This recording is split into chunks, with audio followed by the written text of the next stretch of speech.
Hi hello అందరికీ నమస్కారం.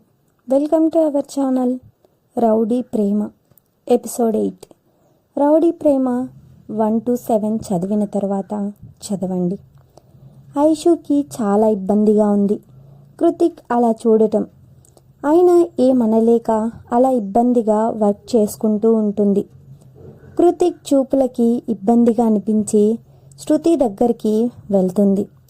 శృతి, ఏంటి ఐషు ఇలా వచ్చావు? మళ్ళీ ఏమన్నా అన్నారా కృతిక్ నిన్ను? అది ఏం లేదు శృతి, ఈరోజు ఏమనలేదు. కానీ నాకు లోపల అతనితో వర్క్ చేయడానికి చాలా ఇబ్బందిగా ఉంది. అయితే మూర్తి గారికి చెప్పు, నేను చెయ్యలేను వర్క్ అని.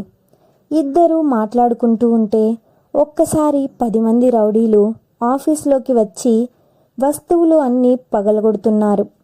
అడ్డం వచ్చిన వాళ్ళని కూడా కొట్టారు. ఇక్కడ ఐషు అంటే ఎవరు అని శృతి పక్కన ఉన్న ఐషుని జుట్టు పట్టుకొని, నీకు ఎంత ధైర్యం ఉంటే మా మేడంని పోలీసులకి పట్టిస్తావా? ఈరోజు నిన్ను వదిలే ప్రసక్తే లేదు అని ఐషు గట్టిగా పట్టుకొని లాక్కెళ్తూ ఉంటాడు ఒక రౌడీగాడు. బయట వినిపిస్తున్న శబ్దాలకి కృతిక్ బయటకు వస్తాడు.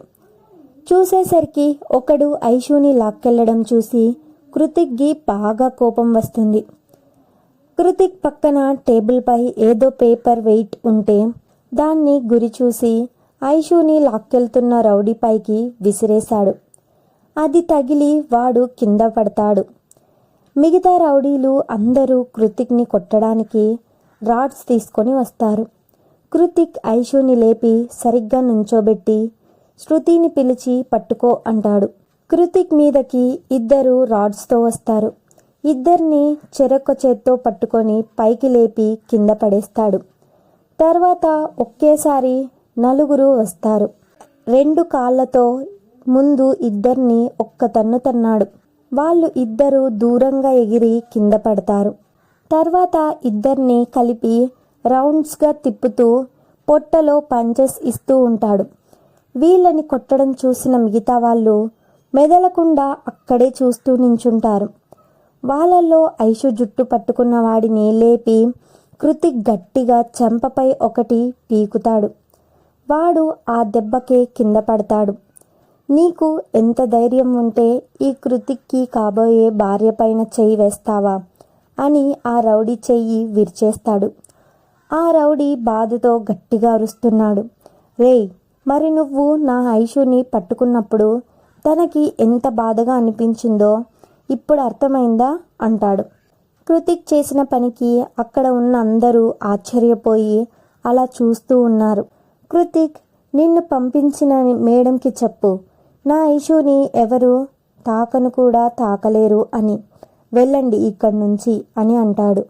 మిగతా వాళ్ళు అందరినీ తీసుకొని వెళ్తారు. కృతిక్ ఐషు చేయి పట్టుకొని క్యాబిన్లోకి తీసుకొని వెళ్ళి, అందుకే నేను నీకు చెప్పింది ఐషు, నా మాట విను, నన్ను పెళ్లి చేసుకో. ఐషు ఏడుస్తూ, ఎందుకు సార్ నన్ను ఇలా ఇబ్బంది పెడుతున్నారు అంటుంది. నేను మిమ్మల్ని పెళ్లి చేసుకోలేను, నాకు ఆల్రెడీ పెళ్లి కుదిరింది, మీరు నన్ను డిస్టర్బ్ చేయకండి ప్లీజ్ అని ఏడుస్తుంది. కృతిక్కి కోపం పీక్స్కి వెళ్ళిపోతుంది. ఎవరికో ఫోన్ చేసి ఐషుని పెళ్లి చేసుకోవడానికి ఒప్పుకున్న వాడిని ఈ దేశం నుంచి పంపించేయండి గంటలో అని చెప్పి ఫోన్ పెట్టేస్తాడు.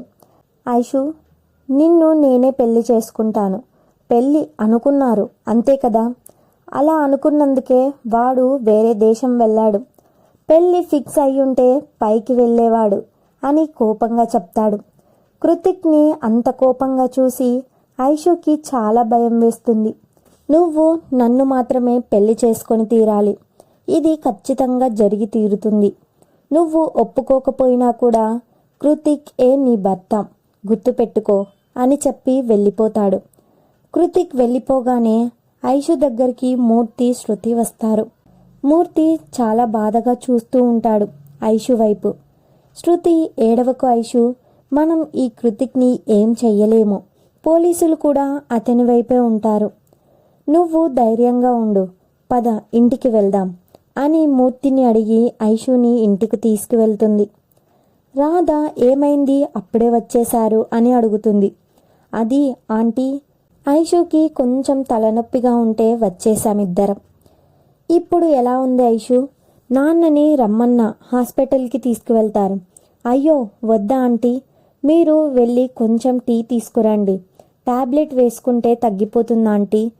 తగ్గకపోతే అప్పుడు వెళ్దాం అని అంటుంది.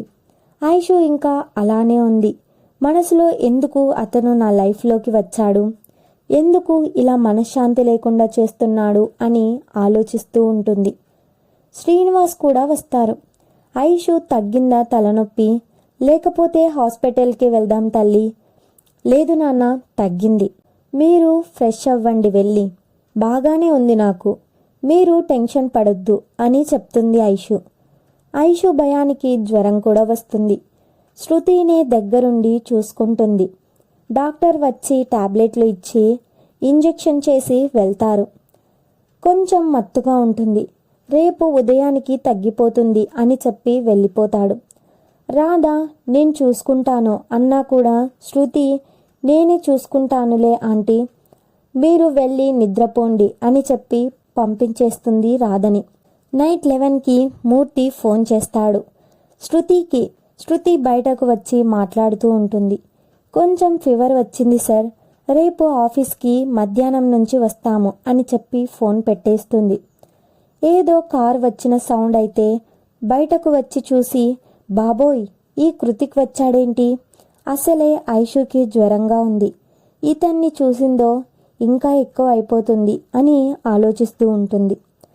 కృతిక్ శృతి ముందుకు వచ్చి నుంచొని ఐషుని చూడాలి అంటాడు.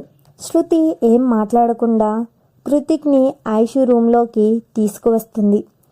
కృతిక్ శృతి వంక చూసేసరికి శృతి బయటకు వచ్చి రూమ్ కిటికీ దగ్గర నుంచొని చూస్తూ ఉంటుంది. కృతిక్ ఐషు పక్కన కూర్చొని ఐషు చెయ్యిని తన చేతిలోకి తీసుకొని, ఎందుకు ఐషు నేనంటే అంతలా భయపడుతున్నావు? నా మనసుకి అనిపించింది నువ్వు చాలా బాధపడుతున్నావు అని. రాకూడదు అనే అనుకున్నా, కానీ ఇక ఉండలేక. ఐషుకి కొంచెం మెలకుగానే ఉంటుంది. మాటలు వినపడుతున్నాయి, కానీ కళ్ళు తెరవలేకపోతోంది. నేను నిన్ను చూసినప్పుడు నా మనసుకి అనిపించింది నువ్వే నా జీవితమని. నాకు చిన్నప్పటి నుంచి ప్రేమగా చెప్పిన వాళ్ళు ఒక్కరూ లేరు, నన్నుగా చూసిన వాళ్ళు కూడా లేరు. మొదటిసారి నువ్వు నా కోసం మాట్లాడినప్పుడు చాలా సంతోషం వేసింది.